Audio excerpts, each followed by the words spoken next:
আসসালামু আলাইকুম। আমি হোমমেকার মুন্না ব্লগসের মুন্নি। আজও হাজির হয়ে গেলাম নতুন আরেকটা ভিডিও নিয়ে। আশা করছি যে যেখান থেকে আমার এই ভিডিও দেখছেন সবাই ভালো আছেন। আমরা আলহামদুলিল্লাহ ভালো আছি।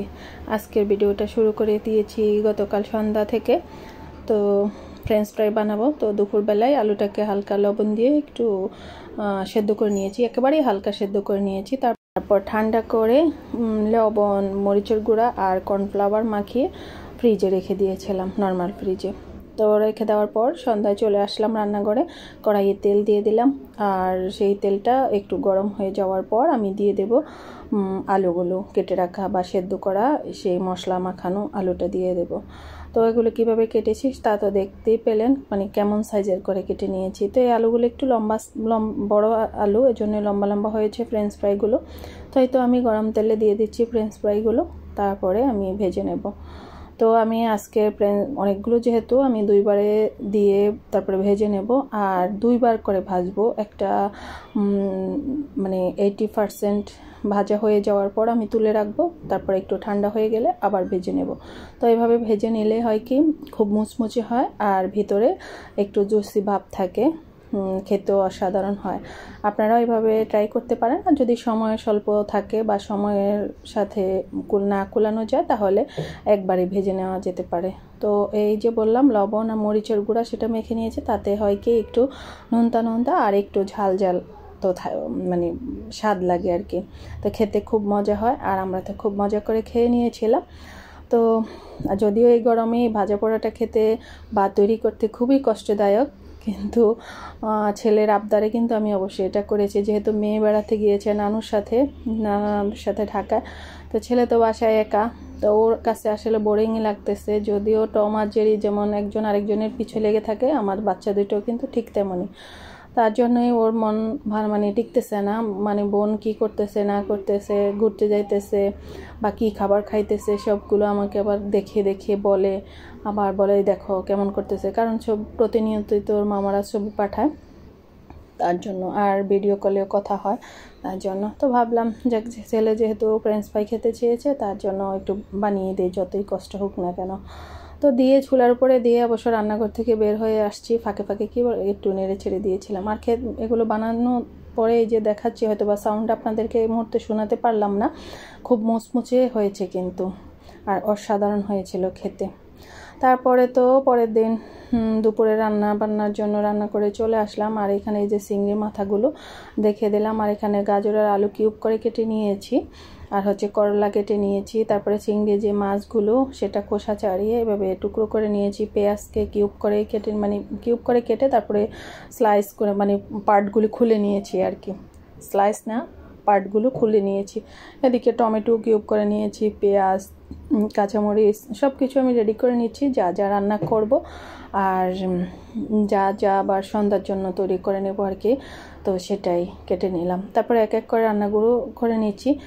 আর যে চিংড়ি মাছগুলো দেখালাম, ইচ্ছে করলে একটা তরকারি রান্না করা যেত, কিন্তু এই অল্প জিনিস দিয়ে আমি অনেক মজার আয়োজন করে নিয়েছি, আর খুব দামি জিনিস আয়োজন করেছি। আর কি করতেছি শেষ পর্যন্ত আশা করছি আমার সঙ্গে থাকবেন আর দেখে নেবেন। আপনারাও ইচ্ছে করলে আমার মতো এমনটা করে নিতে পারেন। তো আমরা তো নারী, তা আমাদেরকে একটু মাঝে একটু হিসাব করে চলতে হয়। একেবারে কৃপণতাকে আল্লাহ পছন্দ করেন না, কিন্তু মিতব্যয়ীকে কিন্তু আল্লাহ পছন্দ করেন। তো আমরাও এই ধরনের মিতব্যয়ী হই আর মজার খাবার খাই। অল্প টাকায় অনেক মজার খাবার খাওয়া যায় যদি এভাবে করা হয় আর কি। তো আমি করলা ভাজি করব, তার জন্য এই যে চিংড়ির মাথাগুলো আগে পেঁয়াজ, কাঁচামরিচ আর একটু রসুন পেস্টের মধ্যে ভালোভাবে ভেজে নিয়েছিলাম, হলুদ লবণও দিয়েছি। তারপরে এই যে করলাগুলো দিয়ে দিলাম পাতলা করে কাটা। তারপরে এই তেলের মধ্যে একেবারে ভাজা করা হয়ে গেলে তারপরে নামিয়ে নেব। তো এইভাবে করলা ভাজিটা খেয়েছি, খুব মজা হয়েছিল, আর একদম তেতো লাগে না, কারণ করলাতে কিন্তু তিতা হয়, আর করলা মানেই তিতা। কিন্তু এই করলাটাতে যদিও তত একটা তেতা ভাব নেই, কিন্তু এই চিংড়ি মাছ দিয়ে যখন ভাজি করেছিলাম একদমই তিতা ছিল না, খেতে খুবই মজা হয়েছিল। মাত্র একটা ভাজি দিয়ে আমাদের দুপুরে খানাটা হয়ে গিয়েছিল। অন্য তরকারি ছিল, যেমন মাছের তরকারি ছিল, সেটা আর খেতে হয় না, এতটাই মজা হয়েছিল। তো তারপরে কিন্তু আমি নামিয়ে নিয়েছিলাম। তো করলা ভাজিটা আর শেয়ার করছি না, পরে অবশ্য ভাজা করে নামিয়ে নিয়েছিলাম।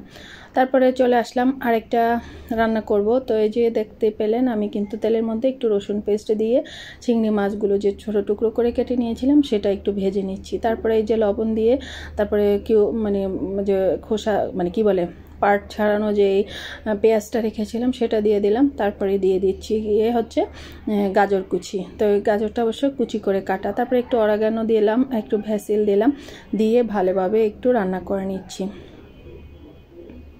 তো এই পর্যায়ে আমি দিয়ে দিচ্ছি ক্যাপসিকাম, লাল আর সবুজ 2 ধরনের ক্যাপসিকাম। এটা আমার ফ্রোজেন করা ছিল, তার জন্য এটা দেখতে এমন ছিল। আর দিয়ে দিচ্ছি একটু সয়া সস।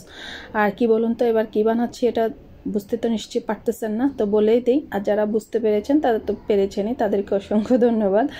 আর আমি এটা দিয়ে একটা পিৎজা বানাবো। তার জন্য এটা মানে চিংড়ি মাছটা যেহেতু ভাজতে হবে, তো সাথে অন্যান্য সবজিগুলো ভেজে নিলাম। তো ভাজা শেষ, সেটা নামিয়ে নিলাম।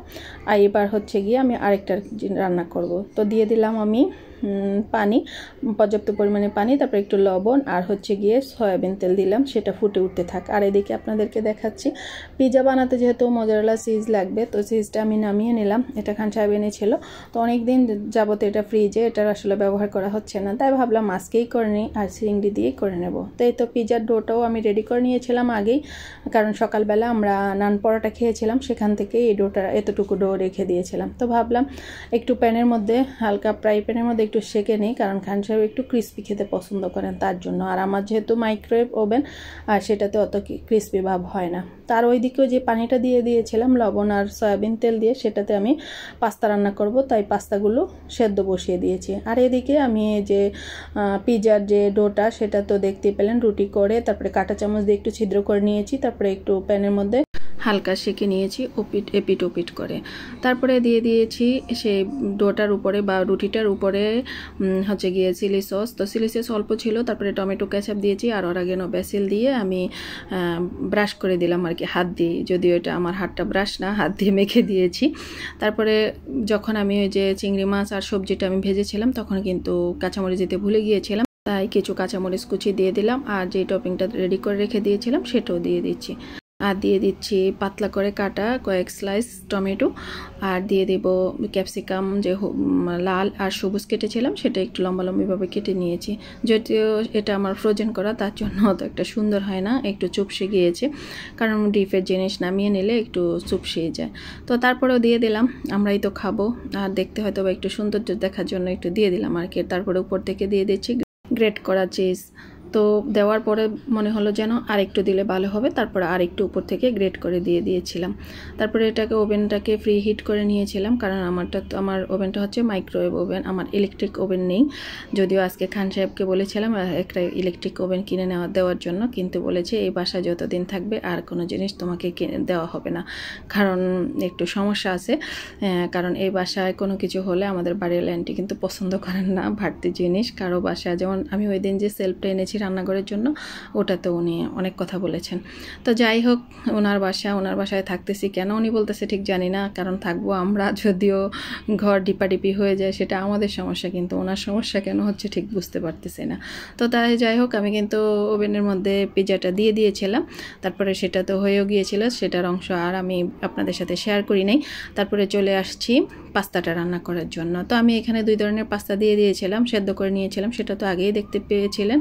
তো গরম পানিটাকে সরিয়ে তারপরে ঠান্ডা পানি দিয়ে ধুয়ে আমি কিন্তু স্ট্যান্ডারে রেখে দিয়েছিলাম পানি ঝরানোর জন্য। তারপরে একটু মানে সয়াবিন তেলে আমি দিয়ে দিয়েছিলাম কি বলে রসুন পেস্ট। যদি আপনারা ইচ্ছা করলে এখানে বাটারও দিতে পারেন, তো আমার বাটার ছিল না বাসায়, তার জন্য আমি সয়াবিন তেলে ভেজে নিয়েছি। তারপরে চিংড়ি মাছটা দিয়ে সয়া সস দিয়ে তারপরে বাকি যা যা ছিল গাজর, আলু, টমেটো, তারপরে পেঁয়াজ সব কিছু দিয়ে দিয়েছি, কাঁচামরিচ, তারপরে হচ্ছে গিয়ে ক্যাপসিকাম, সব কিছু দিয়ে আমি একটু রান্না করে নিচ্ছি। তো আমি আগে একটু ভুল করে ফেলেছি, আলু আর গাজরটা সেদ্ধ করে নেওয়া উচিত ছিল, কিন্তু সেটা আর নিতে ভুলে গিয়েছিলাম। তো এই সবজিগুলো থেকে পানি উঠেছে, কারণ সব বেশিরভাগ সবজি ছিল ফ্রোজেন করা, তো সেগুলো থেকে পানি ওঠায় সেই পানিতেই কিন্তু সেদ্ধ হয়ে গিয়েছিল।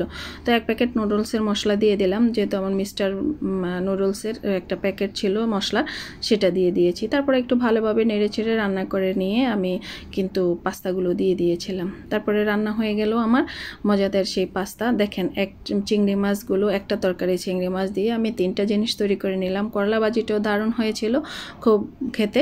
তারপর হচ্ছে গিয়ে আমাদের পিৎজাটাও হয়ে গেল, দামি খাবার। তারপর হচ্ছে গিয়ে পাস্তাও হয়ে গেল। দেখেছেন আমার কত গুণ, একের মধ্যে 3 লাগিয়ে দিলাম। আর খাবারগুলো যেমন লোভনীয় হয়েছিল আর খুব টেস্টিও লেগেছিল। আসলে আপনারা ইচ্ছা করলেও আমার মতো এমনটাই করে নিতে পারেন। তো খাবো তো আমরাই, একটু বুদ্ধি করে খেয়ে নিলে মজার খাবারও খাওয়া যায়। দামি রেস্টুরেন্টে গিয়ে শুধু টাকা নষ্ট করব কেন? আমার মতো এমন বুদ্ধি নিয়ে চললে আপনারা অনেক বাড়ি গাড়ি করতে পারবেন, যদিও আমি আর কিছুই করতে পারি নাই। তো জানি না এই মুহূর্তে কেউ আছেন কিনা, আমি আর অনেক দুষ্টুমি করে ফেলেছি, ভুল হলে ক্ষমা করে দেবেন। আরেকটা কথা, বাড়ি গাড়ি নাই বা করেছি, কিন্তু মিতব্যয়িতার জন্য তো আল্লাহ আমাকে খুব ভালোবাসবেন, তাই না? সেটা দিয়ে মানে মনকে সান্ত্বনা দিচ্ছি। তো আজকের ভিডিওটা এই পর্যন্তই। সবাই ভালো থাকবেন, সুস্থ থাকবেন, নিরাপদে থাকবেন। আর ওইদিকে দেখছেন তো চামচ দিয়ে কিন্তু এখন থেকে খাওয়া শুরু হয়ে গেল আমার ছেলের। ও কিন্তু সবসময় এমনই করে, সবার আগে আম্মু দেখি তো লবণ হয়েছে কিনা, সে নিজে থেকে এমনটা করে। আর যদি আম্মু হাত দিয়ে দেখাবে এটা খুব ইয়াম্মি হয়েছে। তো আজকে এ পর্যন্তই। সবাই ভালো থাকবেন, সুস্থ থাকবেন, বেশি বেশি পানি খাবেন, আল্লাহকে স্মরণ করেন, নিশ্চয়ই আল্লাহ আমাদের প্রতি সহায় হবেন।